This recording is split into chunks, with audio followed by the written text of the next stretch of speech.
Center Và đây là trung in tâm nha khoa Singapore. toàn quốc của It đất nước Singapore. houses the Faculty of Dentistry Và trong này có chứa bộ môn together nha khoa with người the School of Hygiene and Therapy. cũng như là cái trường đào We tạo have về những cái vệ sinh răng miệng. 276 dental chairs, and we train the undergraduates.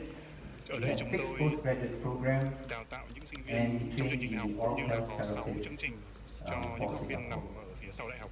Ở sau Once đại học. again, it is indeed a privilege and honor to be here for Videc. Và And I lần nữa thank để tôi the bày tỏ cái sự organizers biết ơn for cũng như là the vinh very dự của tôi kind được đến đây ngày hôm honor nay. of inviting me to speak. Today, I will speak on the current trends Hôm in nay tôi sẽ trình bày endodontics, với các bạn về một số những cái đánh giá the về xu good, hướng trong the điều trị răng bad, nha. and the ugly. So we'll give Những điều tốt, you những an điều xấu và những điều overview rất xấu. of what is good in endodontics, Và what kính is thưa the những hội thành current viên đang đeo tai practice, nghe what thì is bad in chính thầy đã là endodontics, tự tay and dịch what is the cái ugly slide này side ra tiếng of Việt. Tuy nhiên vẫn endodontics. còn một vài chỗ các bạn có thể thấy là nó chưa thực sự xứng đáng. The first thing we Một số should thuật ngữ talk Việt Nam. about is, of course, Nên là mong các bạn thông diagnosis. cảm. In any endodontic problem, the first step in endodontic Và procedure trước is khi các actually bạn tiến hành một cái điều diagnosis. trị nội nha nào So ấy, let us talk bước about đầu the tiên use là bước of chẩn đoán đúng. CBCT in Và trong phần endodontics. chuẩn đoán này hãy để tôi thao The đổi các bạn thêm về diagnosis. cái phương tiện nữa là CBCT trong The điều trị nội American nha. Association of Endodontics has made some recommendations Hiệp hội Nội nha Hoa as Kỳ to cũng đã đưa use ra một of vài những khuyến cáo CBCT trong việc in sử dụng CBCT endodontics. trong điều trị nội nha. The good, what they have made recommendations is CBCT is Nếu mà chúng ta áp useful dụng đúng ấy, in the thì diagnosis việc of sử dụng CBCT periapical sẽ cho chúng ta pathology, chẩn đoán vững bệnh lý quanh chóp rất là tốt. in the use of assessing complex Ngoài ra, root canal còn chúng ta anatomy, đánh giá một cách đúng mức về cái hệ dental thống alveolar trauma, giải phẫu phức tạp của một số ống tỳ. treatment complications Chúng ta thể biết thêm nhiều điều Root hơn nữa về resorption những chấn thương phức tạp bằng in tính xương, bằng endodontic tính răng và xương surgical răng, planning. biến chứng điều trị và Let một us số điều first khác talk nữa. about diagnosis of periapical pathology. Chúng ta đi vào vấn đề đầu tiên là vấn đề It chẩn is đoán bệnh lý quanh chóp. useful in the untreated or previously endodontically treated teeth with Và trong bệnh lý quanh contradictory chóp or này nó sẽ non-specific clinical rất hữu ích trong những signs trường hợp and là symptoms. chúng ta những bệnh lý The những răng đã được điều trị CBCT trước đây mà chưa khỏi, has những cái been răng mà able còn tồn tại dai to dẳng bệnh lý điều trị detect nội nha quanh chóp mà không được điều trị. 17% more teeth with apical bone loss than Và so conventional với X-quang chụp thông thường ấy, intraoral việc chúng brain ta loss. chụp với trùng thiết cắt lớp bình nón cho chúng ta This về is a răng case xương nhiều hơn 17%. which was taken. This is a periapical of a tooth. This is Đây là in phim cắt two chóp của dimensions. cửa. Và And you phim này can các bạn biết là see that there's chụp a theo hai chiều. periapical lesion at the tip of the root tooth. Và ngay ở phần đầu phía But trên răng only chúng ta through a thấy CBCT tổn thương thấu quang này. that you can see that the periapical lesion Tuy nhiên, actually is thì lại coming dọc through a trên lateral CBCT, canal chúng ta thấy rằng cái in tổn the thương này nó radial nằm ở phía surface mặt of the ngoài của tooth. chân răng về phía trước. Và nó có thông thương với một cái ống tủy phụ ở đây. This is another case which was referred for root canal treatment Đây là of một the bệnh one nhân khác one. được giới thiệu để đến điều trị răng 11. The patient had sustained a complicated crown Bệnh nhân có tiền fracture sử chấn thương about 5 gãy years ago. thân răng phức tạp khoảng 5 năm trước. The crown was bonded back to the existing tooth Tuy nhiên là bác sĩ trước đã gắn that lại cái has thân been răng đấy và asymptomatic. hiện tại bệnh nhân không có triệu chứng gì cả. However, he developed a buccal swelling few weeks Tuy nhiên, ago. một vài tuần trước cái And điểm that khám, was bệnh why nhân he was có một referred cái to triệu me. chứng sưng ở ngay tiền đình. The tooth was slightly tender to percussion and very Bệnh tender nhân đau on nhẹ khi gõ. palpation. However, Và tuy electrical pulp tests of both the 1-1 and the 2-1 were vital. Tuy nhiên khi mà chúng ta thử nghiệm điện ấy, thì So cả we răng một had to take a bình thường. CBCT to assess what was the cause of this periapical Đến lúc này lesion tôi quyết định là chụp cái phim And CBCT if để xem điều gì and nó xảy ra why trong was răng hai there răng đó. the tooth vitality. Và tại sao bệnh nhân có thể đáp ứng So dương this tính is với a thử nghiệm điện được. scan of the CBCT. Look at the slices here. Chúng ta You can see nhìn the vào các slices đầu here as tiên we move one to the other. And look at where the lesion is. và ta hãy nhìn The cái vị trí lesion tổn is thương not ở in đâu. communication with the apex of the tooth. Và qua là các đường And dòng chúng ta this thấy rằng can tổn thương này only nó be không determined có through a tổn thương thực sự CBCT. với cả cái chóp răng bệnh lý mà người ta đang nghi. Looking at the CBCT scans, you can see that it's moving further and further away from the Và apical càng ngày area chúng ta of di the chuyển mặt tooth. cắt đấy, chúng ta cảm thấy cái khối thấu quang này And di we chuyển actually càng xa assessed vị trí it, của chóp răng hơn. and it's actually what we call a lateral periodontal cyst. Và thực tế ra thì So cái if we này had là done là endodontic treatment for this ngang bên chân tooth, răng chứ không phải là that ngang chân lesion răng. will not go away. That lesion will still Và như vậy remain điều there. đó có nghĩa là cái tổn Because thương này it chúng ta is biết rằng not nó sẽ không tự biến mất đi được. a problem of endodontic origin. Và đây là cái It is a tổn thương problem không phải of của nội periodontal nha, origin. mà nó thuộc về những This cái is another của case nha chu. which was referred to me for endodontic treatment. Đây là một bệnh nhân khác cũng được giới thiệu đến tôi để điều trị nội Periapical nha. discharging sinus. This is the Chúng one ta có here. một cái miệng lỗ rộng Alright, ngay tiền we đình. tested the tooth again for vitality, Chúng ta tiến hành And thử of nghiệm course, tùy we took a periapical. và đương nhiên cũng And chụp this những is cái the điểm cận chốt nữa. periapical of the tooth. But the teeth were vital. We Tuy tested nhiên ở trường hợp này vitality. thì bệnh nhân vẫn đáp ứng There was bình still thường vital với các thử nghiệm response. tùy.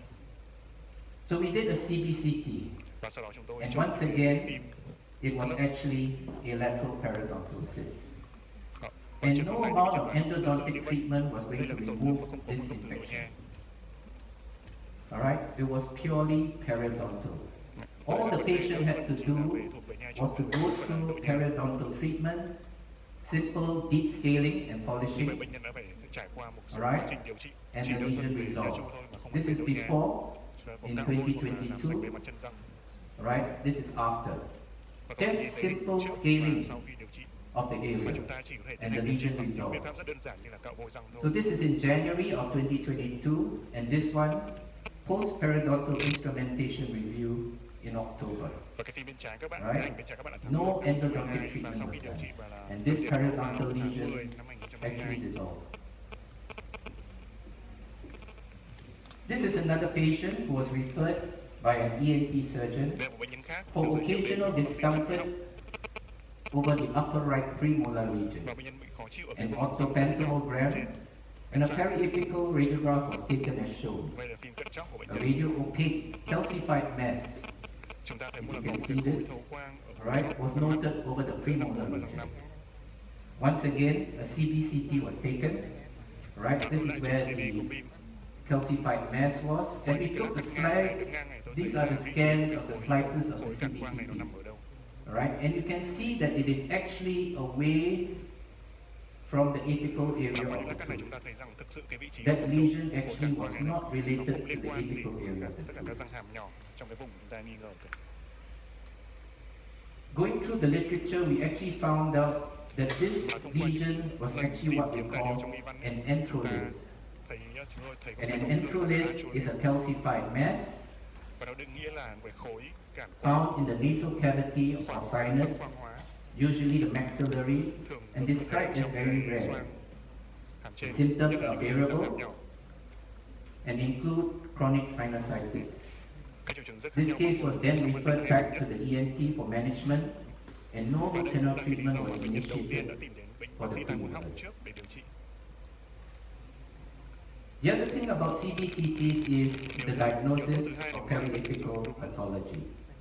But the bad thing about Tôi xin lỗi. Tuy nhiên cái điều Peri- tồi tệ with nếu mà the chúng ta vẫn dùng cái CBCT is chúng ta vẫn the dùng misuse CBCT một cách sai and cách, đó là chúng ta misdiagnosis of the expanding periapical lạm pathology. dụng việc chúng ta Many dùng times CBCT when we look để at the chẩn đoán bệnh quanh CBCT, chóp. we think that the lesion is actually getting bigger.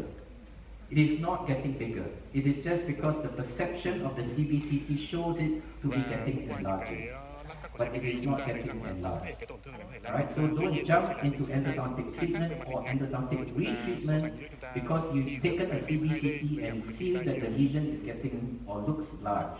This is actually just because you're seeing it in a three-dimension form. The bad thing about CBCT is also that there's a higher radiation Và dose. khi chúng ta chụp CBCT 1.5 có nghĩa là bệnh nhân sẽ 1.5 nhận được một cái microsieverts tổn thương rất versus nhiều so với cả chúng ta chụp cái phim cận chóp 30 to 44 microsieverts và cái chỉ số before các a bạn có thể tham khảo CBCT. trên màn hình. Right, so that's the bad thing about Và như vậy nếu CBCT. chúng ta lạm dụng sai thì bệnh nhân sẽ phải nhận rất nhiều tiền phóng xạ. The other thing which we use CBCTs is for complex root canal anatomy. Và khi chúng ta có những trường hợp bệnh And mà the có advantages of phức tạp ấy, CBCT, đó cũng it là một is trong able số to những cái trường hợp detect chúng ta nên vận dụng extra CBCT. canals and complex morphology, Trong một số trường hợp chúng ta có thể phát hiện especially thêm in the mandibular các anteriors, the maxillary ví and dụ như là các răng mandibular hàm premolars các răng and hàm trước, molars, hàm trên, and other dental hàm dưới abnormalities, và một số especially bệnh khó the cần điều trị MB2 gần ngoài canal. thứ hai cũng như là một số cấu trúc dị thường. This is a software developed by originally Dentsply, but now under CCAT. Đây là một CCAT cái is a phần 3D mềm mà enrolled hoàn toàn software, nó được phát triển bởi công which ty is Dentsply able có tên to là CCAT determine or able to translate a CBCT into a three-dimension và nó có khả image. năng diễn giải This cũng như là CCAT tổng endo, hợp tất cả những you're cái able cắt theo to ba capture chiều the ra để images through a tạo thành một cái hình CBCT, khối 3 chiều. and then just by pressing this image 3D, it actually converts it to a Đó, 3D và image. chỉ bằng cái động thao tác là chúng tôi ấn vào Right, cái and nút it's 3D very để nó useful chuyển for teaching những cái dữ purposes. liệu ở ba Alright, cắt this is thành the một other cái hình version thể 3 of chiều the như này. CCAT endo. This is the software which converts Đó. pictures of your CBCT to three-dimension form. Và khi The có những cái CCAT cắt endo can một also hình thể 3 chiều như này, chúng ta You có can thể even play around with the program to be able to insert chúng ta có files thể and chơi đùa determine whether với your cái files phần will be mềm able này to go bằng cách down the chúng ta canal. cho các hệ thống châm vào để định Right? xem cái chiều In cao ống tùy, difficult tháng tùy và cases, thậm chí là ta biết especially được for cái thiết kế cases của which tùy you là do như not thế nào. know the anatomy of the root system, alright, we use a lot of CBCT. This is a case Rất nhiều CBCT. which was referred to me for a dense invaginatus. This Thì is a bệnh nhân dense được giới thiệu đến và invaginatus bác sĩ case. trước có nói rằng đây là một trường hợp răng And trong there's a răng. large lesion at the tip of the root. Chúng ta có một cái khối thực quản And rất this lớn was ở phía trước an răng như này. attempt by an endodontist to try and get down the Và răng dense này thực tế invaginatus. ra là cũng được điều But trị we used the bởi một cái bác sĩ CBCT chuyên and đồng we nhai trên realized răng. that there was actually Nhưng mà tuy a nhiên thì bác sĩ canal đồng nhai đấy không thể đi hết trên răng running tiếp được. horizontally in the root itself. So in addition to a vertical dimension, Và there tìm was tới chụp also a CBCT của mình horizontal chúng ta thấy rằng là component có một cái răng to răng the nhỏ root hơn canal. nằm bên trong thân răng và Right? And this theo cái is the chiều của răng. horizontal component, and that's the vertical component. Alright, so actually when you look at it, when we managed to get down to the root canals, there were actually 3 canals. Và như vậy thực ra là cái răng này là có 3 cái ống tủy bên trong, Alright, một cái and ống tủy that's của the răng nhỏ hơn configuration nằm of bên the trong root. và 2 ống tủy của cái răng to nằm hơn bên ngoài. Okay, that is after the root fill. Đây là hình ảnh chúng ta Not a very xác định nice chiều dài root làm filling, việc but và it's sau not đó easy, là especially if you chạm have đít 3 lại cái ống dimensions tủy to vào. fill. Alright, but that's after 3 months. Và đây hình ảnh theo dõi sau 3 tháng. The next thing we use CBCTs for is for dental alveolar Cái trauma. ứng dụng tiếp theo And mà we chúng ta use để it for vận dụng được cracked CBCT teeth đó and chính là cái vertical chấn root thương fractures. răng cũng như xương hổ răng. However, dental alveolar trauma Tuy in nhiên cái cracked chấn teeth thương răng cũng như xương hổ and răng vertical như root là fractures nứt răng hoặc is là cái useful dập chân răng when clinical examination of 2D images are inconclusive. và vận dụng And được we khi talk là about khi là những cái hình sensitivity ảnh and hai chiều ấy, specificity. nó không đủ dữ liệu để So đưa ra được cái kết luận sensitivity như là and chẩn đoán rõ ràng cho bệnh nhân. specificity in the detection of vertical root fractures. Và so The với những hình hai chiều thì sensitivity CBCT có độ of nhạy và độ đặc hiệu a cao hơn tooth trong việc phát is hiện actually defined as a clinical test which refers to the ability of the test to correctly identify those patients và with các the bạn nhìn thấy rằng disease. là thầy đã giải thích cho các bạn luôn đây When là it cái comes độ to nhạy xét nghiệm như specificity, nào và tính đắc hiệu it của is xét nghiệm nó cũng ra the làm sao. specificity of a clinical test refers to the ability of a test Và độ nhạy của xét nghiệm to lâm sàng là correctly để có khả năng của xét identify nghiệm để xác định chính those xác những bệnh nhân patients mắc bệnh. without the Và trong khi disease. So đó there's thì a để có difference xét nghiệm between lâm sàng là để có sensitivity cái khả test năng của xét and nghiệm để xác định chính xác specificity những bệnh nhân test. mà không bị mắc bệnh. For the CBCT, CBCTs give you a sensitivity of Và với hai cái định nghĩa như vậy 79.4% thì cái độ versus a nhạy của theoretical CBCT which so gives you a với miễn sensitivity dịch of bệnh cho thông thường là 37.1%. 79,4% so với Whereas 77%. for specificity, right, the Thậm chí là độ CBCT đặc hiệu gives you a rất là cao percentage of là 92% 92,5% so success với phim cận cho thông thường là versus 95%. theoretical of 95%. So when it comes to vertical root fracture, Và như khi your chúng ta thăm khám những cái tổn sensitivity thương or vảy trong chân răng specificity tests are thì very cái độ different. nhạy và Your cái độ đặc hiệu rất là specificity quan trọng. test gives you a 95% accuracy versus a CBCT. So what does that tell us? It means that vertical root fractures are not Vậy điều đó có nghĩa easily gì? Nếu diagnosis thực ra to với derive tôi là có một ý nghĩa using là CBCT. cái phát hiện nứt gãy dọc thân răng ấy nó rất là khó. So in Cho nên là vertical kể root cả fractures, cái for example, right, what is bad about it is the fact that vertical root fractures Tuy nhiên có một is trường hợp not that mà easy khi to chúng be ta sử detected dụng CBCT lại in rất root khó có thể phát fill hiện những đường nứt dọc. using CBCT. Đó chính là phát hiện những Alright, this is a case of a vertical root fracture, but this is no root canal was done. Alright, and we could see that there is a vertical root fracture here, đây là một cái răng trước khi được but we điều trị did not know where it ended. và So we ngay took, trên phim X quang hai chiều this is with chúng ta calcium thấy là có cái hydroxide, tuy nhiên ở những lắc hai chiều chúng ta so không we biết took được a cái đường nứt dọc này nó CBCT, lan lên đến đâu. and we could see that the vertical root fracture is running here. Alright, Qua những lắc các CBCT chúng ta thấy but là cái on the đường nứt lan side view, we could see was running here and actually existed at the side here. và So using a CBCT, we were able to determine that the fracture was actually supragingival, was slightly higher than và the kết luận như vậy root, thì and chúng it ta did not dựa involve vào the những lắc cắt root. phim như này chúng ta kết luận In được rằng this là cái case, đường we nứt actually nó root nằm filled ngay it, trên cái mức right, của thân and răng. the tooth was successful. Và sau This khi is a cái very young cái girl. mức độ lan rộng của đường nứt như vậy Okay, tôi this quyết is định là another chỉ case of a đấy vertical root và điều trị fracture, đã thành công. right? Calcium hydroxide, Đây là một trường alright? hợp như vậy. This is after the fill, Đây là sau khi chúng ta đã calcium canxi đổ hydroxide xanh again, and this is after the root filling. And after the root filling, alright, we noticed that there was still the persistent periapical lesion và here. sau khi chạm biết rồi chúng tôi vẫn định cái lưu Right. bệnh nhân vào So đi we went và có in, cái tổn thương thấu qua and this is bên what trong we nó vẫn found, còn tồn tại ở alright? răng. This was the vertical root fracture here, and we went in and filled the whole root canal with MTA. Và đây là Alright, we filled cái the tổn whole thương nứt canal trong with thực sự dưới góc MTA, nhìn lâm sàng and this is và chúng after tôi đã quyết định là 1 month to get the lesion. chạm biết toàn bộ cái ống tủy của răng này bằng Look at the MTA. lesion. Và các bạn thể okay, so sánh in a cái vertical root fracture. khi mà chạm bằng NTA với cả bằng Width PK nó khác nhau. Right? This is another case where we actually could not detect it using a CBCT whether it was Tuy nhiên ở trường hợp fractured. này chúng ta không thể Right? phát So we hiện went in được with cái a đường tracer, it dòng was a ngay discharging cả khi dùng sinus. CBCT, And the ngay only cả khi way to dùng CT determine whether it was vertically root fractured was when we had to do a surgery. và Right? để In which case we could có not chẩn đoán xác định determine rất through rõ the ràng thì chúng tôi đã phải quyết CBCT, định but we cho had bệnh to nhân open là up trong flap mở quản and we ra found a vertical và root tận mắt fracture. nhìn thấy cái đường nứt Through răng chân surgery. như thế này. However, we should remember that we also have the diagnosis of a two-dimension picture, Chúng ta and cũng we lưu ý rằng determine it using đôi khi what với we những call cái a phim hai chiều J-shaped bony gần defect. chót như này chúng A ta J-shaped bony có thể đưa ra defect cái chẩn occurs đoán in a vertical root fracture whenever there is những cái thấu quang leakage of bacteria xung quanh cái chân răng. coming through the side of the root. So in a vertical root fracture, you will see a J-shaped bony defect. Alright, very much like that. Right? Same with this one, there's a J-shaped bony defect because bacteria is leaking out through the side of the root and causing this loss Và of đích cho bone. điều này chính là And you have cái this đường nứt dọc J-shaped chân răng bony ấy, nó chính là defect. cái nơi trú ngụ This is của another dọc theo J-shaped chân răng bony như này. defect. So whenever you see a J-shaped bony defect, you have to assume that there is leakage of bacteria through the side of the root and into the periodontal and causing bone loss. Right? This is quite clear that it's a vertical root fracture. Và đây là một trường hợp rất là rõ ràng. Okay, treatment complications. Nứt gãy dọc chân răng. The CBCT is useful when we deal with cases where there is treatment complications.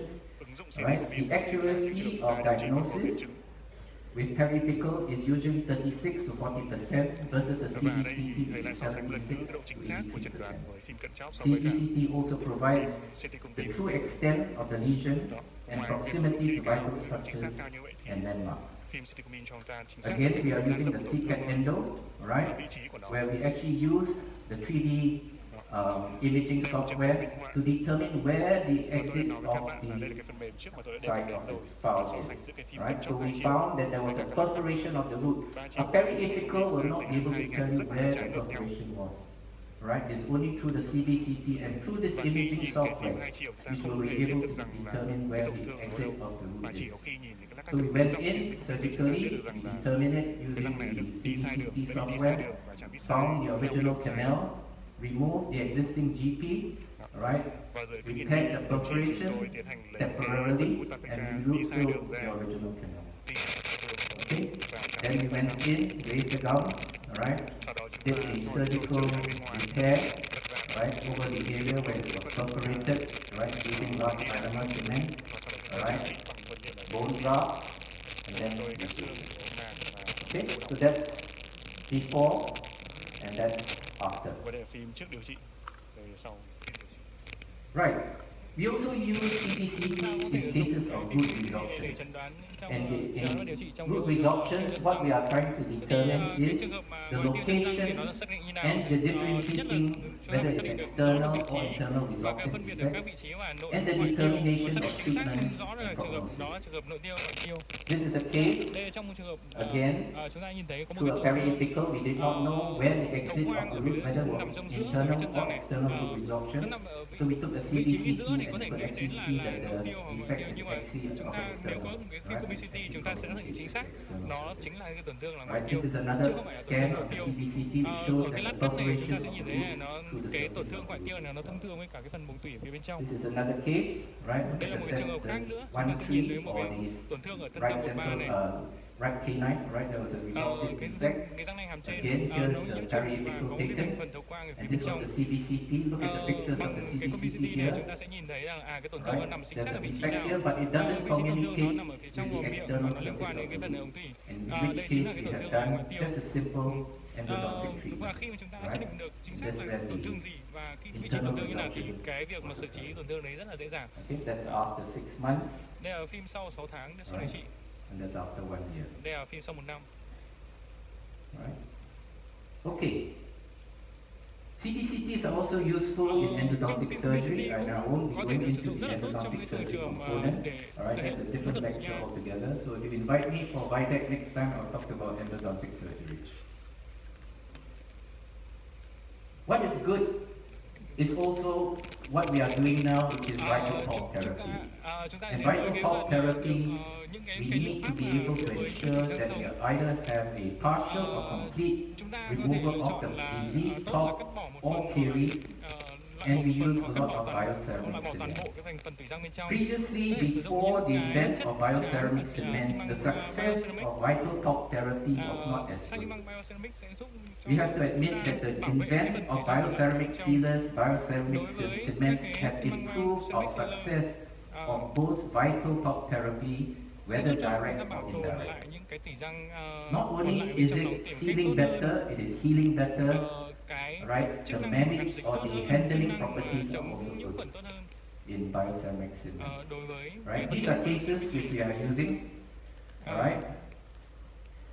Again, this is a large chúng ta sẽ đến character, với cái there's case a này, large chúng ta sẽ caries nhìn thấy here. là một cái Right? sâu We rất did là a lớn ở vị trí case răng số excavation, 37 ở hàm dưới. bioceramic cement, Và cái alright? bức ảnh bên phải đấy là sau khi dressing. phim chúng ta đã Alright? điều trị This is với cả một another cái deep bioceramic, caving, mối hàn right? bioceramic. Bioceramic cement. Phía dưới là and cũng là một cái lỗ sâu rất no lớn ở signs trên and chân răng symptoms for 36 many, many và phía bên phải là cái Right? This is sấp another giữa case hàm of a lại vital talk xi măng therapy. bioceramic. Right? Fractured, horizontal fracture of the crown, exposing the pulp. We did a direct placement of, at that time of MPT, we are using about biodentine nowadays. Right? We're using biodentine to repair the exposed area. Right? This patient has undergone orthodontic treatment and you can still see that the development điều of the trị tooth lấn is chỉnh răng continuing. nữa Right? With your, và chân răng even vẫn tiếp with tục the phát triển exposed ra pulp. thêm, tiếp tục đóng chóp. This is another case, open Đây là một trường hợp apex, khác. right? Very Chúng ta young nhìn thấy patient. là bệnh Patient nhân rất came trẻ tuổi fractured và chóp tubercle, răng vẫn đang mở. right? Fractured dense invaginatus tubercle, right? We went in initially with just a simple Bệnh nhân có một cái lỗ glass sâu enamel nhai cement, but và the chúng ta patient đã came sử back dụng cái symptomatic. xi măng The tooth bioceramic was để still xử very trí cái vị painful. trí lỗ sâu này. So we went in and removed the Bệnh nhân đã disease không còn cái top. triệu chứng đau nữa. We removed the disease top Ờ, and we put in Chúng ta trong trường hợp này chúng ta sẽ biodentine, loại bỏ cái phần tủy right? răng bị nhiễm khuẩn And ở that's ngay vị trí cái dưới after lỗ sâu. 3 years. Sau đó chúng ta sẽ thực hiện phục hồi bằng bioceramic và đây là cái phim Right? sau 2 năm. No touching of the apical area, no touching of the root canal system. Chúng ta thấy là Right? vật liệu So không hề vital talk không hề therapy. đi xuống sâu thêm phía dưới This ở is vùng tủy, another nó case chỉ là of một vital phần talk thân therapy, trên của vùng tủy right? và Exposed chân răng top, vẫn tiếp tục right? kéo dài ra theo thời And gian. then we went in, Đây là and một this trường is hợp just khác. the diodentine which we placed on Đây là the một cái khối tooth, vật liệu and bioentine this đã you được can see the đặt trong calcific lòng barrier is trong forming tủy already. và tiếp xúc với cả Right? phần So tủy this răng is còn the sống ở phía bên calcific dưới barrier which has formed, and the tooth is still vital.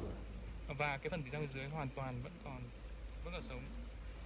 Now, what is bad about vital Thế talk còn cái therapy? điều gì mà What tồi is tệ bad trong is cái really điều the trị tủy răng intentional healing sống? of caries. Những cái We điều mà used to tủy do răng what we sống call intentional đó healing. chính We là used to cái just trường seal hợp the ở trong cavity, thành phố. we used to seal caries inside the tooth. That is not done Khi mà bạn anymore. cố gắng If there's caries, cố gắng you trên have tủy to lại mà remove nó the vẫn caries. còn có những cái Right? Even the cái chất selective sâu răng, removal of caries is also thành phần nhiễm wrong. khuẩn phía bên trong. Alright? So we do not do this Loại anymore. bỏ If cái there's sâu răng mà caries, chưa if hoàn there's toàn. disease pulp, remove the pulp, remove the caries, Chúng ta khi mà place chúng your ta biodentine, loại bỏ place cái your sâu răng, bioceramic loại bỏ cement, toàn and bộ cả then cái thành restore phần the thủy tooth. răng mà đã nhiễm khuẩn. Okay?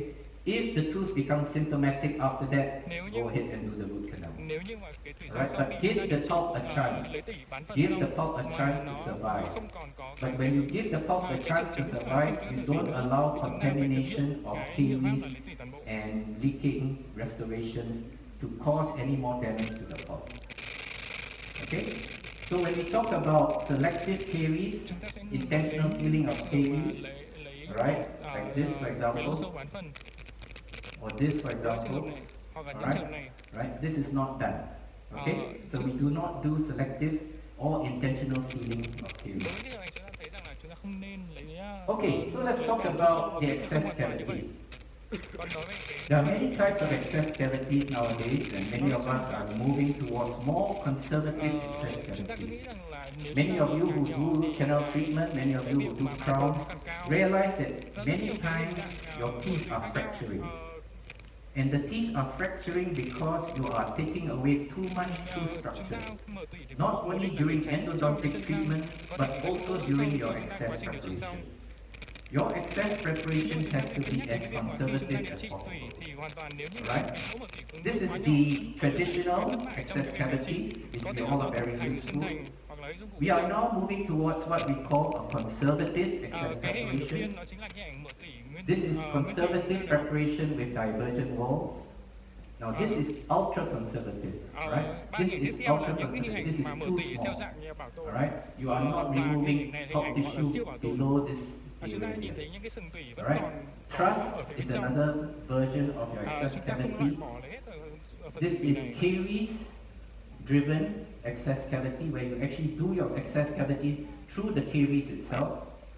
Đối với And những this cái is restorative mở tủy mà nó driven đi thông qua cái lỗ excess sâu này cavity. thì chúng ta sẽ chỉ xâm nhập Alright? thông qua cái đường lỗ sâu ấy Only mà two thôi.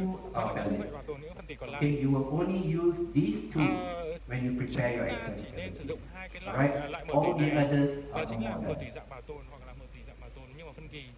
Okay, these are the interior teeth. Again, your traditional excess, Đối với các trường your hợp ở răng conservative trước thì excess, sao? conservative is Nó cũng sẽ chia your ra ultra các trường hợp mở conservative tỉ theo excess. trường This is traditional, your- tức là thái your gọi là thường quy. straight line excess. Là This is theo your cái đường cavity driven, chest that's your access mở tỉ restorative. trực tiếp vào vị trí ống Okay, tỉ that's for your hoặc mở anterior qua đường lỗ sâu hoặc mở qua Right, đường again, the cái only quá trình one ống you tỉ will phía do sau. nowadays Cũng is ví your dụ như vậy, nếu ở conservative trường hợp như này thì excess các bạn nên mở tỉ theo cái lối bảo tồn theo hình thứ hai. Okay, so what is good when it comes to conservative excess preparation? Đối với con đường để mà đi To vào conserve trong lòng ống tỉ thì and chúng ta preserve như nào? as much dentine structure as Chúng ta possible, phải tư to duy theo cái preserve hướng tốt, and, thứ nhất là and preserve and bảo tồn tốt maintain và as much enamel as possible. giữ gìn cái phần We use a lot of nickel titanium, sử dụng short chain các large cái tapered file rotary valve. nitrile, For example, your protaper ví SX dụ như là for protaper excess, SX để and thực you hiện use việc a đấy. lot of ultrasonic endodontic tips. Và chúng ta cần những cái đầu ultrasonic, đầu What is siêu that? để dung The dưỡng. ultra conservative or Còn ninja đối với tình excess trạng tồi tệ thì gives you poor cái visibility, khoang mở tỉ của bạn reduce tựa ở the dạng efficacy quá of bảo your tồn organs, hoặc ở cái dạng như là it ninja access. increases canal Khi đó các transportation, bạn có một cái tầm it nhìn rất là hạn increases chế. power fractures, Nhưng mà khi tầm nhìn các bạn and hạn I chế do như not vậy use thì gates các bạn sẽ ridden anymore tự làm gây for tăng cái straight nguy line cơ excess. thất bại cho chính mình Alright? và làm giảm cái hiệu quả của cái việc mà What điều trị principles của we các bạn. follow when we do excess cavity? There's only two principles Thế thì we follow. Alright? And one of them các cái is quy luật của cái việc your mà- law of mà- centrality, mở in tỉ which như case nào. Bác sĩ all nhìn thấy là canals với are mỗi cái located song in the tỉ, center nó of có the cái quy tooth. luật- nó có cái cách quy luật Right? So song there's tỉ. no Ví dụ point in như trying to cái- drill medially, distally, trying to draw a triangle, trying to draw a rectangle. nó sẽ nằm Alright? cách đều nhau. Just Ví dụ go trung tâm straight như for vậy. the center of the tooth. Alright? All your canals are in the center of the tooth. Tất cả các Secondly cái ống tỉ is bạn your sẽ law nằm ở cái of trung tâm của cái lòng răng đó. concentricity. Your law of concentricity states that all your canals around a concentric circle around the outline of your crown. So all your root canals, all your orifices are around Tất cả các vị trí that của concentric orifice circle. của ống So tỉ that is what nó we sẽ nằm call ở the trên cái law đường of tròn cách đều cái đường tròn mặt ngoài của răng. concentricity. So excess cavity preparations, straight line Để excess, thực hiện cái việc mở tỉ thì các bạn nên thực not hiện done cái anymore. cái Okay? việc mở tỉ No một thẳng more tốc. straight line excess. Tuy nhiên là Alright? If you had straight line access, you remove, just imagine the amount of dentine and tooth structure Bởi vì you khi have bạn thực hiện một been cái able đường mở to tỉ have một thẳng góc removed. quá thì các bạn sẽ phải đã Alright? phải lấy bỏ rất So what nhiều we're trying to do phần now răng. is to achieve Thế thì tôi as nên thực hiện cái việc conservative mở an tỉ như thế access nào hiện as tại? possible. Ờ, And when we look at chúng a ta case nên like thực this, hiện việc mở this tỉ is bảo how tồn. conservative it should be. Ví dụ như trong You trường are hợp này, able các to bạn sẽ nhìn thấy detect là all your root canal orifices cái việc just quan by sát one ở small qua cái little lỗ mở hole. tỉ này các bạn sẽ không nhìn Right? thấy Not là too các cái conservative, điện ống tỉ. big enough for your Bây pulse to giờ go thì down. các bạn không cần Alright? phải mở đủ rộng Okay? để This is nhìn another cả các ống tỉ. Bởi vì view theo of các it. cái hướng This khác is nhau, how small các your bạn sẽ nhìn excess được từng cái preparation ống tỉ should khác be nhau. now. Đấy là cái Okay, cách để các look at bạn quan these sát từng cases. ống tỉ một chứ không phải quan Alright? sát You từng can rộng see để các how bạn small bằng your hướng mà nhìn thấy tất cả conservative các your ống tỉ. excess preparations are. And Đối you're với able việc to mở fill tỉ bảo tồn này các all bạn your vẫn có thể canals hoàn toàn the thực way hiện you việc used to điều be trị able tỉ to tốt fill được without compromising on the dentine structure of your mà tooth. không phá vỡ hoàn toàn Alright? tất So cả your các cái excess thành doesn't have mà to không be cần thiết. wide. Alright? We keep Chúng ta as nên much cố giữ dentine as gìn possible càng in nhiều order cái to thành get phần down to ngà our men root ngà thân răng càng tốt. Gates glidden drills, alright? Để sử Use dụng a các lot mũi of tỉ chúng ta SX sẽ thực and hiện như use a nào? lot Có of thể what we dùng cái call mũi glider ultrasonic hoặc tips. là dùng các mũi SX hoặc là Tips dùng like cái this, đầu alright? ultrasonic tip, đầu And like I said, dung your siêu gates âm. glidden Hiện is tại no chúng ta more sẽ used. không dùng cái mũi for glider, excess khoang glider này Right, nữa. very Vì simply nó là what cái you rất do cổ điển is rồi. just gentle brushing. Và đối với cái việc mà Not with a brush, okay? loại bỏ cái phần tam giác ngà ở You phía can use your cổ SX răng, drill, chúng ta sẽ sử dụng alright? cái động tác Or your brushing ultrasonic, động tác just chải, simple brushing. dùng cái mũi siêu âm hoặc là Alright, just a simple brushing motion. mũi SX để đi miết với động tác brushing Okay, vào vị just trí brush tâm thất ngàm using the ultrasonic system, dùng các chải đi right? lên đi xuống. And your ultrasonic tips can actually be attached to your own scalar unit. Okay, canal identification. Thực hiện xác định vị trí ống tủy. What is good? Alright, we need to use surgical microscopes. Đối với điều tốt thì We chúng ta can use nên dental cái loops. hiển vi của phẫu thuật We focus hoặc là nhất là lighting. chúng ta sử dụng cái And again, lưỡi like I quang said, với có những ánh ultrasonic sáng tập tips trung and your và gooseneck chúng ta nên sử dụng found cái đầu siêu âm fine round burr. với cả một cái mũi What khoan is nhỏ bad dài. is if you Còn điều have gì tồi tệ? inadequate Đó chính là magnification, chúng ta không có một độ phóng poor đại, lighting, ánh sáng thì and if chúng ta you're không có một ánh using sáng tập too trung tốt. large Ờ, drills and burrs. cái mũi khoan Right, so that's that. chúng ta lớn và cái Right, so đầu surgical operating microscope and dental loops lớn. with focus lighting. Right, this is the case. Đây chính là cái Alright. hiển vi để sử dụng trong điều trị If người you're nha. looking at the case like this, can you chúng see ta the sẽ canals here? Chúng ta sẽ nhìn trong cái case Right. này, như cái ống tủy ở You đây can không? actually see the Đấy, actually two và chúng ta canals. sẽ nhìn qua một cái hiển vi Right, chúng ta this nhìn is thấy không? on the distal root itself. Ờ. Alright, this is another case. Đây là một cái trường hợp khác. This is the periapical taken. How many roots? One, two, Chúng ta chỉ nhìn thấy three. bao nhiêu ống tủy ở đây ạ? 1, 2, Right? 3. One, two, three. Look at this closely. Chúng ta One, sẽ nhìn gần two, hơn. Bạn nhìn thấy mấy ạ? three, Đây and là there are two here. có 2 cái ống tủy ở vị trí này, Right? So vị trí mà phía two bên on ngoài. the Như vậy là buccal canal nó there. So there are actually four canals here. nó sẽ có tổng số là 4 cái ống tủy. Okay, this is another case. We use a lot of long chain round burrs, very much like this one. Chúng ta sẽ dùng Alright. các cái And we use a lot of what we call ultrasonic tips. hoặc là chúng ta sẽ Right, dùng these các are cái the đầu various siêu types âm of nội nha. ultrasonic tips which are available. Many of them can actually be attached onto your standard scalar units, your dental chair unit. Just take off Rất the là nhiều scalar cái and just tay attach có thể the chạy tips. được cái đầu mũi siêu âm nội nha để Right. còn được Looking at the case like được this, dính ở trên cái chính cái you tay can see ghế điều trị của các bạn. Trong trường hợp này các bạn có thể nhìn thấy that all we do, this is, we're trying to look for the MV2 canal.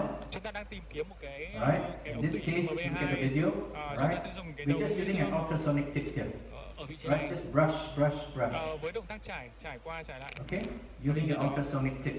Here what we're trying to do is we're trying to locate our MV2 canal. Alright?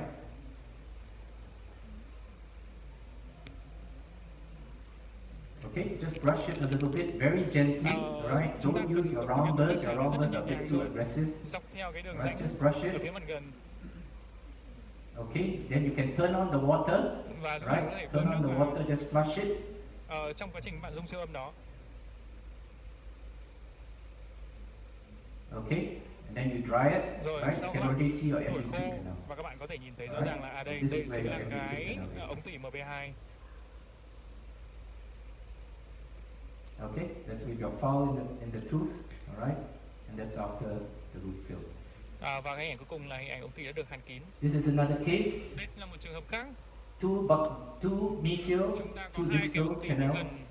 Alright, look at this canal here, the distal buccal. This is the distal Bạn sẽ nhìn lingual. thấy là And look ống at the gần distal trong lingual. ống gần ngoài.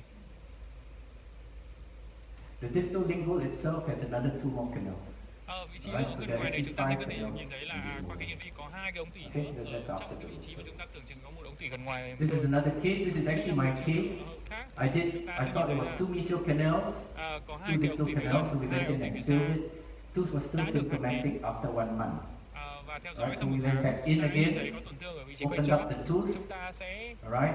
bắt buộc phải điều trị And lại we cái ống found tủy that này. there was Chúng ta sẽ actually nhìn thấy rằng là a canal between the thực two tế mesial là canals. nó có thêm một ống tủy gần Right, so giữa in nữa. between the Ở two, giữa hai vị the trí mesial này buccal và and bên trong mesial này. lingual canal, there was actually a third canal in the mesial. Ấn tượng là rất Right. nhiều trường hợp chúng ta sẽ gặp là Sometimes they giữa can hai appear ống tủy gần very ngoài và bên trong nó innocent, có một ống tủy right? nữa, They nó can gọi là ống tủy appear gần very giữa. innocent like this case, for example. Right, this Chúng ta sẽ case, tiếp the mesial theo- canals, tiếp theo một cái trường right? hợp khác chúng ta Look nhìn at the thấy mesial canals. This is what theo ống tủy phía gần was các bạn sẽ nhìn thấy presented after we had removed the gutter perker.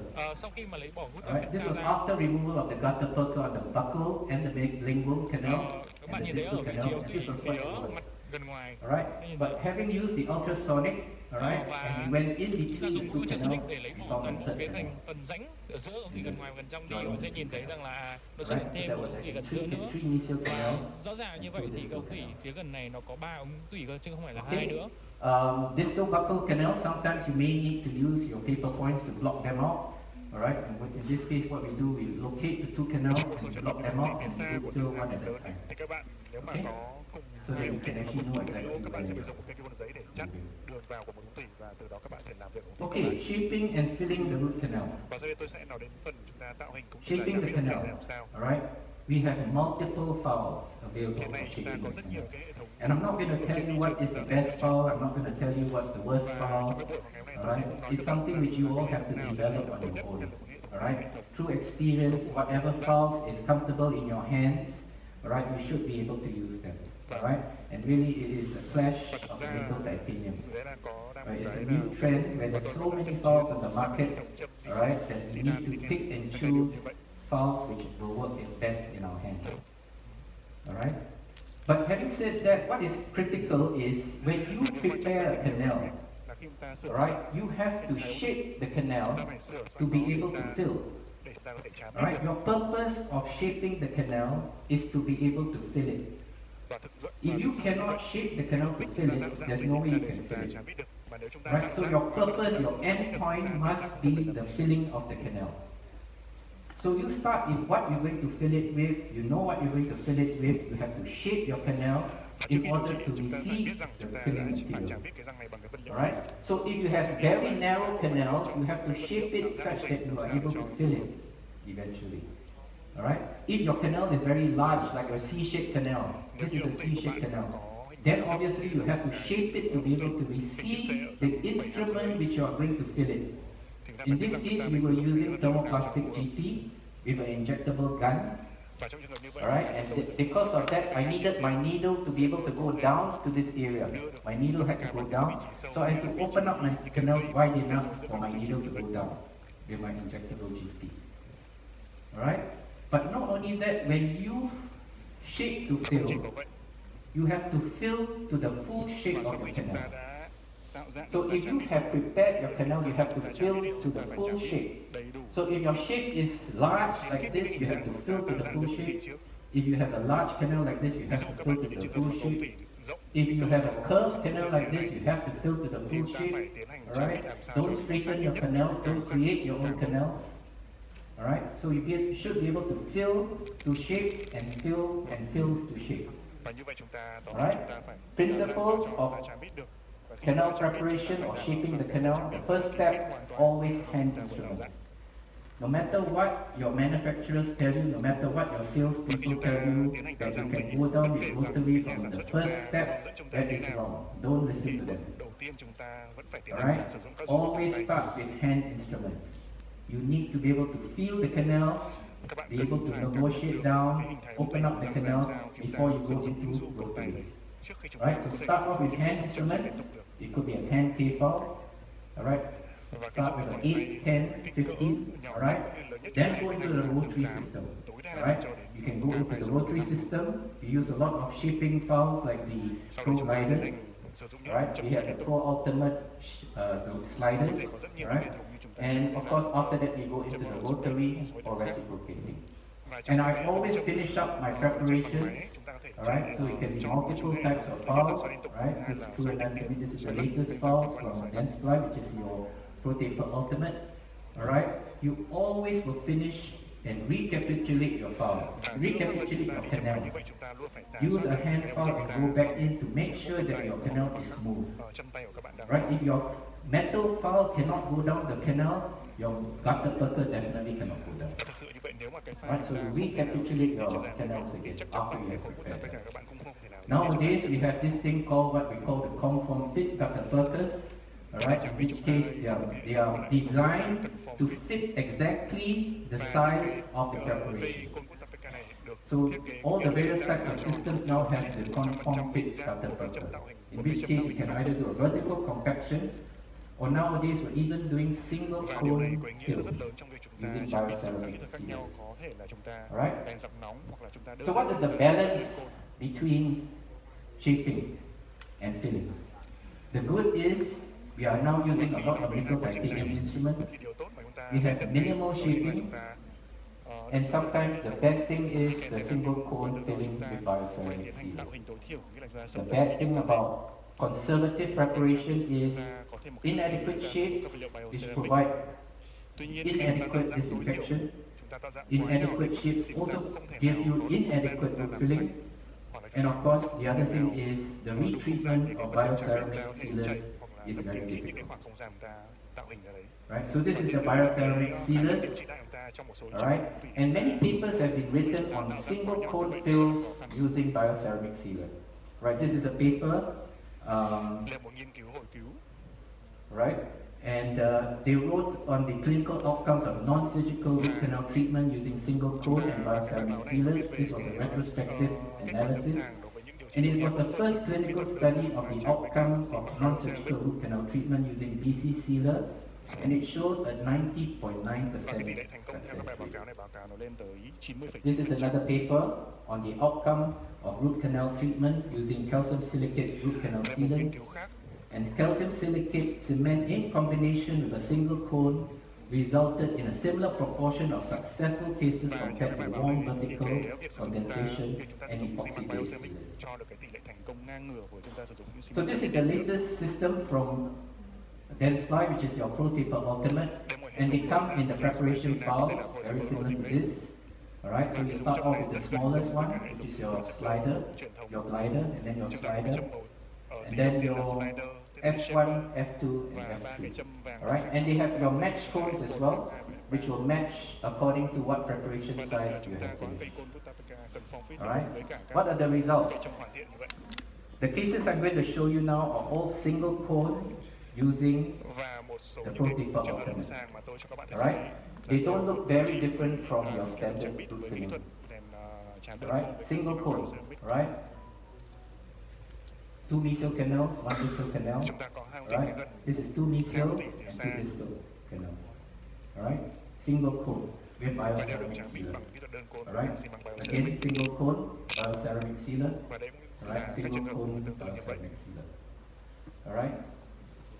Totally asymptomatic ever since we started doing this. Is 5 canals here, Và tất cả những alright? trường hợp này Two sau khi here, điều trị two thì đều mesial, đã hết tất cả các triệu chứng. 3 mesial, 2 distal. Và đây là những hai trường Right, hợp five- sẽ gặp đang five với canals ống tủy, in this. ba ống tủy ở phía gần và hai ống tủy Right, phía this xa. is another one, 2 distal, 2 mesial canals. Đây một trường hợp khác có hai ống tủy Alright, phía gần this và is hai ống tủy another phía xa. case, alright, with bioceramic sealer, single cone, right, that's after the fill. Và đây là một số Alright. trường hợp tiếp nữa mà được tôi trang bị So you are able to retain bioceramic. the curvatures in the root canals using single cone and single root filling system. Alright, this is another case, Đây là một right, trường hợp khác nữa. there's another case, long canals, right, 3 canals here, 2 canals in the distal. Và cũng có ba I used to reserve them only for very long roots when I knew that if I use any other instrument it's going to snap. Right, so I was keeping it or restricting my practice to long roots, very narrow canals. đối với tôi And that was when I những cái was trường hợp mà tôi using sử dụng single cone. bioceramic vậy nó But nowadays we're moving more and more ống tủy to dài mà tôi general rằng với use, những ống tủy dài như single vậy cone with thì khả năng đưa dụng bioceramic cụ của tôi sealing. nó rất là hạn chế. However, the bad thing about bioceramic sealing is Sử the dụng những vật liệu bioceramic thì chúng repeatability ta có một of cái nhược bioceramic. điểm đó chính là khả năng điều trị lại của những vật liệu mà có gốc Alright, there are many papers với which những have trang bị been có gốc written, bioceramic như này. and this one actually shows that when they compared GP with Và khi Videc người ta Plus làm những cái bài nghiên cứu and so sánh khả năng điều trị lại BC giữa sealer, các răng được trang bị right, với Tapeka the truyền working thống length răng was nòng not với regained những in răng 70% được trang bị đơn of côn the với samples, bioceramic cho thấy rằng là and conventional retreatment techniques are not trang able bị to với fully bioceramic remove. thì khả năng chúng ta không đạt được biến chiều dần lên đến 70%. Okay, a little bit about disinfecting the root canal space, canal irrigations, what are we using now? Alright, of course all of us are very familiar with our irrigating syringe. Chúng ta có We are hệ also thống xi lanh using a hướng lot dương. of ultrasonic or endosonic Ngoài ra chúng ta systems, có thể bổ túc bằng những hệ thống kích hoạt bằng and sóng siêu these are the systems which are using, alright? và thực tế đây là cái cỗ máy And mà this tôi đang is sử dụng trong ultrasonic system. We actually put the ultrasonic valve in, we agitate the liquid in thực the tế canal em sàng itself. dùng nào tôi lấy cái đầu xe Alright, and this is mà chip vào the tức endo và activator. trong lọc hệ thống So để this loại như thế is này. sonic Nếu mà activation, có this những is kích hoạt sóng ultrasonic hoặc là sử dụng activation. những cái thiết bị kích hoạt bằng sóng âm. But one thing I want to maybe just speak a little bit on is the use of Một điều mà tôi muốn đề intracanal cập một chút với các bạn medicament. đó chính là khi chúng ta And I use a lot of intracanal medicament as an inter-appointment dressing. And the material I use is just simple calcium hydroxide. và đối với cá And the nhân reason I give is canxi hydroxit rather than spend your time trying to irrigate your canal, irrigate your thay canal, vì chúng ta sử irrigate dụng your rất nhiều thời canal, gian để chúng ta just irrigate, seal it up with calcium hydroxide and send the patient back. thì thay vào đó tôi chỉ Right? It saves your patient time. It saves your chairside canxi time. oxit vào trong hàng lọc Right? The patient comes back. Right? You're ready to root fill. và sau khi bệnh nhân quay lại Right? So phòng my khám thì tại thời disinfection điểm đó protocol is not to keep the patient on the dental chair with the hypochlorite and hypochlorite and hypochlorite. và so sánh I với use calcium hydroxide as an bệnh nhân phải tốn rất intracanal nhiều thời gian medicament. trên cái răng Right? để cho ông ta bơm Anderson came out with a paper very long time ago. He spoke about the in vitro solubility of human pulp tissue in calcium hydroxide and sodium là hypochlorite. cái khả năng And he explained that the sodium hypochlorite dissolves half the volume of pulp in 1 hour, and the rest after 2.5 to 2.5 hours. trong cái Whereas calcium hydroxide dissolves in 2 hours, trong 1 giờ and the rest in 1 với week. hypochlorite và nửa còn lại thì sẽ So my làm dầu recommendation 2 is 2,5 giờ. leave it inside the tooth, call the patient back after 1 Cái week. nửa đầu tiên sẽ hòa tan trong 2 Alright? giờ. Call the patient back after 1 week, flush out the calcium hydroxide, Đặt and bệnh you're nhân ready to trong vòng một refill. tuần ấy. Rather than keep your patient on your chair 1 hour, 2 hours trying to irrigate. Cho canxi oxit vào trong ống tủy và gửi Alright? bệnh nhân về. Calcium hydroxide, send the patient back, call the Bệnh patient nhân đã back the sẵn next sàng day. để được chạm bít rồi. Okay? Right, so multi-appointment intracanal medicament. Và tự nhiên Alright. khi chúng ta tiến hành điều trị And nội one thing I have to say is endodontics is not a race. Okay? You're not competing with anybody. Alright? You don't have to compete with your friend who's working faster than you. cái răng này càng nhanh Alright. nhất càng tốt. Just send the patient off, finish the case at the next visit. Trong một số trường hợp ta cần có thể là This is a case which patient was referred to me, distal canal, couldn't get down. Alright? I couldn't get down as well. Alright? So we went in, calcium hydroxide, we dressed the tooth with calcium hydroxide. Look at this area Lúc này here. tôi tiến hành tôi đặt Alright, canxi this is oxit vào after trong ống đấy. 1 week of calcium hydroxide, we managed to Và clear sau một this tuần tôi area gọi bệnh nhân lại just using calcium hydroxide. và tôi sau khi cái Calcium hydroxide actually dissolves and then you flush it out with hoặc là sodium dùng hypochlorite. tất cả những cái mô tủy ở dưới cái phần mà Alright, tôi so không đi that's được after. chỉ bằng là việc One tôi đặt month. canxi oxit thôi. Okay, this is another case, poorly done root canal.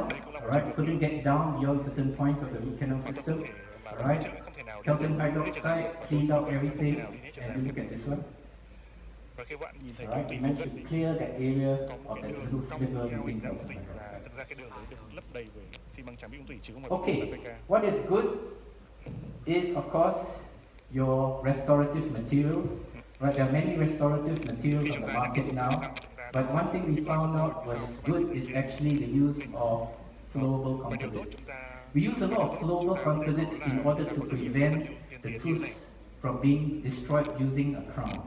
Right, we retain the structure of the thay vì tooth chúng ta and we mai do cái just trụ răng flowable mai composites. cùi răng Right, these are all excess cavity, just simple excess cavities. Alright, simple excess cavity, đây là tất flowable cả những composite. hình mà tôi phục hồi thân Alright, trực tiếp retain the structure of the có tooth. một cái phục hồi răng No tiếp need for cores and no need for crowns. Alright, Thậm chí tôi we không cần retain làm the những integrity đơn of giản the đâu như tooth vậy. just by using flowable composites. Okay, what is bad in endodontics Tuy nhiên is khi of mà course dùng những vật liệu rắn như vậy retreating the chúng ta resin post có or một the cái fiber post. điều Right, this is a case where the fiber post goes all the way down here. Alright, it is not easy to determine where it is in your files sometimes, or your instruments cannot get down your thì cái fiber việc mà post, chúng ta but you lấy can bỏ actually đi cái see it with a chỗ sơ này rất microscope. là khó khăn. Alright, but you really have Chúng to ta phải drill dùng all the way khoan down. hoặc đầu siêu âm In để this có thể case, we tất cả decided to do a những cái điểm apical là chốt đấy. surgery instead of trying to remove your resin post. Alright, the other thing bad about endodontics is when your apex locator Điều doesn't work. chúng ta rất là không mong muốn khi Right, ta điều and trị this nội is nhà what đó happens. chính là You cái go right beyond the apex. chính là cái sự cố khi mà cái máy sắt đi chiều dài người ta không hoạt Alright, động that is when your apex locator doesn't work. chúng ta gặp rất nhiều những trường hợp mà Okay, có cái the vấn đề ugly side of endodontics, what we call unconventional endodontics. và phần These are cases which I wouldn't recommend that you do unless you really are very daring. rất là xấu Alright, mà tôi xin phép gọi case những like trường hợp this, như này điều trị huge nội nhà. perforation of the floor of the chamber, the whole thing is Đây bệnh nhân có perforated. cái Patient wanted to sàn save the rất là tooth, lớn. so we Tuy use nhiên bệnh nhân thì MTA. Alright, rất that là is khao khát một MTA. thứ răng. Alright, Thì and trường hợp that's này still tôi đã using chạm cái lỗ MTA. sàn bằng MTA Alright, and the tooth lasted for 5 years và trường hợp này before there bệnh was a nhân vertical fracture. bệnh nhân giữ thêm được cái răng đấy. Some of you will ask me, why didn't I crown the Có tooth? cái hiện tượng vỡ rộng. Knowing the prognosis of this tooth, I wouldn't crown it. Right? I would just Tuy nhiên leave khi it mình nhìn and lại cái watch trường hợp it. này này, nếu mà tôi biết trước được And cái it trường lasted hợp for dài 5 như years. vậy thì tôi đã tiến hành làm một cái trục răng hoàn toàn cho Okay, bệnh nhân rồi. this is another case. Đây là một trường hợp khác. Right? Patient came in, was referred to me by the oral surgeon after the removal of this buried payment, which was infected, and because it was infected, it started to infect the whole root canal. Okay, so the Và tooth got trường hợp này thì infected. cái nang Option, nó trở nên nhiễm trùng và nó extraction, nhiễm trùng implant, trong cái hệ thống ống tủy của một alright, or to bị ảnh hưởng retain the vĩnh viễn. tooth. Okay, so we actually retain the tooth. Calcium hydroxide treatment. This was before the invent of MPA. Alright, before MPA. But working on basic principles alone, Lòng tủy của răng vậy. flowable gutter puncture. Rằng thời điểm tôi điều trị cái cây lâm sàng này, Right, no MPA, no bioceramic sealers. This is purely canxi đối vào trong ống tủy. gutter puncture. Và sau khi tháo Alright, cái canxi this is after chúng tôi đã tiến hành 6 trang months. bị kit cái ống tủy đấy bằng bút That's nhiệt after dẻo. 1 year. Nghĩa là chúng tôi dùng đầu vân bút nhiệt dẻo sao cho That's nó kích thích after ống tủy đấy. 10 years. 1 năm sau khi điều trị Alright, and the patient still has the tooth in the mouth. và thậm chí sau 10 năm bệnh nhân vẫn giữ được cái răng đấy trong miệng. Okay, gutter puncture. Following Và strict chỉ có một principles, chứ không hề có no infection, remove infection, seal the infection, make sure the infection doesn't restart. Okay, this is another case. Đây là một trường hợp khác. Patient came in after Bệnh nhân đến với tôi sau 1 năm. he had a fall and the tooth actually came out of the mouth. Right, so this tooth actually fell off, and the patient came out with a missing Ra tooth. ngoài. And so I asked him, where's the tooth? He said, he had an accident in the Và football tôi hỏi field, bệnh nhân đến phòng khám, tôi hỏi là thế răng đâu and rồi? the tooth got knocked out. Và bệnh nhân bảo là tôi không So I phải bị said, tai nạn mà cái răng đấy then nó too bad, bị mất rồi, bị you ra can't ngoài. save the tooth. I mean, so he asked me, if I got the tooth, what will you do? I said, if you had the tooth, I could have put it back Bệnh for nhân hỏi you. tôi ấy, nếu mà Then he says he wants to go and look for the tooth. thì bác sĩ khi tôi mới bảo là And this was yesterday. bệnh nhân kiến đốt răng thì tôi sẽ He had the accident yesterday, but he wanted to go and look for the tooth in the football thực tế field. ra bệnh nhân quay lại cái sân đá bóng. And he actually managed to get all his friends to follow Tất him cả những người bạn của and mình went to tìm the ra cái răng field đấy. and they found the tooth Và thật may là one day after he knocked the tooth off. thật may cuối cùng thì And I sau said, một look, tuần he cannot save the tooth, but he wanted me to try and put it back. Tuy nhiên bản thân So I put it back for thời him, điểm ấy tôi không and we have been following it, we've been monitoring. This is after 1 year, and not the tooth which was knocked out needed root canal treatment, but the tooth next to it tôi đã needed quyết định root điều canal trị treatment. tủy bên ngoài cái răng. Right? Then he followed up again, and the tooth which was knocked out started to become symptomatic. We did the root canal for the central, which was knocked out. Và Right? ngoài cái And răng that's ra thì cái răng after giữa, 3 years. sau một khoảng thời gian 2 năm nó bắt đầu nó có triệu chứng nên tôi quyết định điều trị thêm cái răng. Right? We're just following it. That's after 7 years. Ngày theo dõi sau 2 năm, 3 năm và That's after 13 years. sau 13 năm.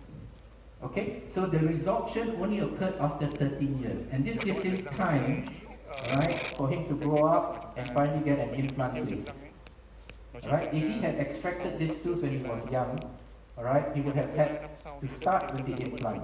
So what we're trying to do is we're delaying the placement of the implant to a much later, almost 13 years. We delayed this implant. chúng ta sẽ giữ được cái răng ấy mãi mãi mà chúng ta có một cái mục đích lớn This is hơn. another case, very interesting. I don't know how the endodontist managed to put this retrograde fill here. Alright, so we had to retreat it because the tooth was symptomatic.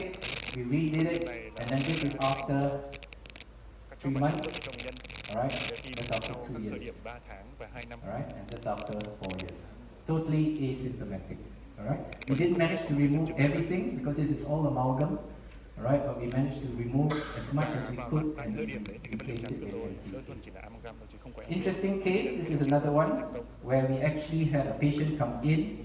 The patient actually had a crown done 6 months ago bệnh nhân on this trước tooth. khi đến phòng khám tôi thì đã He had làm a cái chụp crown done on this tooth 6 months ago, and then he developed this swelling on the side. và So this was a periapical taken. This is another periapical taken with the furcation area and qua cái periapical tôi thấy area. nó có một khẩu phần. Right. So 6 months after the crown was done, the patient developed a buccal swelling. Và tóm tắt lại cái bệnh sử bệnh On nhân sau further examination, the patient actually had khối xương ở ngoài trauma to the tooth 20 years ago và while playing rugby. qua khai thác tiền sử thì bệnh nhân So when he was playing rugby, he had an accident and someone hit his tooth, từng có một and tai he nạn và ai didn't đó đã pay any attention to it until he had the crown done 6 months ago. And that was when he developed a swelling. So what has happened is the crown actually caused the pulp to die, and it và caused điều và thực a Đấy là cái gì swelling xảy ra đấy, in the đó chính là buccal area. bệnh nhân thì đã có một cái tai nạn. But this is where we managed to root fill because this is where my apex locator told me where my root Và cái filling việc was. mang chụp đấy Alright, so I filled the root canal on the distal canal up to this level, and on further examination you can see this is the point where it was a fracture. và bệnh nhân Alright, cái phần chân but the buccal răng area bị has gãy do healed. bệnh chấn thương. The discharging sinus has healed. Và sau khi tiến hành điều trị cũng như là Alright, this is another case. chúng ta điều trị lại cho Alright, someone was asking me chạm đến phần ống tủy bên what trên. was this case about. Was it a periapical cyst? Alright, over extruded gutta perca. We went in, removed Đây là một bệnh the nhân lesion. cái phổi thống Alright, was just purely cold burnish. Alright, cold burnish, no MTA. Alright, and that's the healing. Và thời điểm này No tôi vẫn MTA. không có MTA gì anh điều trị. Alright, just purely cleaning, shaping, maintaining, ensuring that there's no more recontamination. Tôi chỉ hành làm một số những việc rất đơn giản như loại bỏ cái nguồn Okay. nhiễm trùng đấy, sau đấy Another interesting case, patient came là in một cái mô hình thật là kỹ bên trên. complaining of pain and discomfort. This is the periapical which was taken. Nếu mà Alright, chúng ta doesn't look cái too dấu hiệu rất là khó chịu. difficult. Alright, but when we removed it, we put in calcium hydroxide and we took the X-ray. This is what we found. Right, horizontal fracture. Và sau đấy tôi Okay, nhìn so dấu we hiệu told the patient, extract the tooth, you can't save the tooth. gãy ngang chân răng. Alright, patient says, no, please try and save the tooth. Mà So he says, look, we're going to put in calcium hydroxide, you see me after 3 weeks. And then he disappeared for 3 months. He didn't come back for 3 months. bệnh nhân And sau then một he số came lần back and we took the X-ray and this is what we bệnh nhân found. đã biến bệnh So nhân đã 6 months later, this is what we found. So we told him, look, we're going to extract the tooth, you cannot save the tooth. 6 tháng sau bệnh nhân Patient says, no, please tôi đã nhìn save thấy the cái đường tooth. điểm càng ngày càng rõ hơn. So we said we never had done this before, but we're going to try and use MTA to fill. Và Alright, thực and ra use tôi chưa làm cái MTA này bao to giờ. fill this Tôi đã whole quyết định tooth, là chám toàn bộ right, all the way from the coronal right down to the apical. trải dài suốt từ cái phần thân Alright, răng cho and we told him, look, you're going to come and see me in 1 month's time. và tôi dặn He bệnh nhân là disappeared năm and sau hãy didn't come quay back trở lại until tôi 6 để months tôi tái later. khám. Alright, and we took an X-ray and this is what we Đây saw. sau một năm Right, tôi gọi bệnh nhân tái khám lại thì được kết quả như thế này. healing around the area. Alright, Có cái sự lành fully filled with cái vị trí mà MTA. trước đấy có vùng tổn thương rồi. Alright, this is another case, very interesting. Đây một Vertical and horizontal fracture. Alright, nhưng có một cái patient wanted to save the tooth. Alright, so we filled the whole tooth with MTA. Continue to fracture. Alright, that's after 1 year. 1 month, sorry. bệnh nhân lại có Right, that's after 6 months. Alright, totally asymptomatic. Tuy nhiên bệnh nhân No lại không signs có and triệu chứng symptoms, cả. no buccal discharging sinus, tooth is Không có một lỗ asymptomatic. giò nào ở Do you bên see ngoài. any PA lesion? Do you see any bone loss? Thậm chí là không có mất xương nào. No bone Không có loss, mất no xương PA nào, chỉ lesion. là bị square. Alright, this is MTA. The whole thing is filled with MTA. Ống tủy này This chỉ is là my một version trường of hợp an implant. MTA implant. và tôi gọi những cái trường hợp này là trường hợp implant mà bằng MTA. Okay, this is another patient. Again, I told the patient extract the tooth. It's not worth keeping. Đây là một Horizontal fracture. trường hợp nữa This mà is tôi 6 có bảo months. bệnh nhân là thôi hãy nhổ This răng is đi. 1 year. Patient refused to extract the tooth. Thì bệnh nhân lại từ Alright, cái phương án đấy. 3 years, the patient still refuses to extract the tooth. Alright, I told him, look, cannot save it, extract the tooth. So he says, no, just put composite, put composite, put composite. Tôi có thể nào giữ được So we răng keep đâu. on putting composite, this is what it is. Alright, Đây là hình ảnh tái khám. alright, that's still composites and composites just to keep the tooth in place. Và để giữ lại cái răng này thì tôi Alright, that's after 4 years. gắn lại bằng composite rồi, tôi không làm gì Alright. khác cả. That's after 4 years. Look how bad the fracture is. Alright, this is what I call, alright,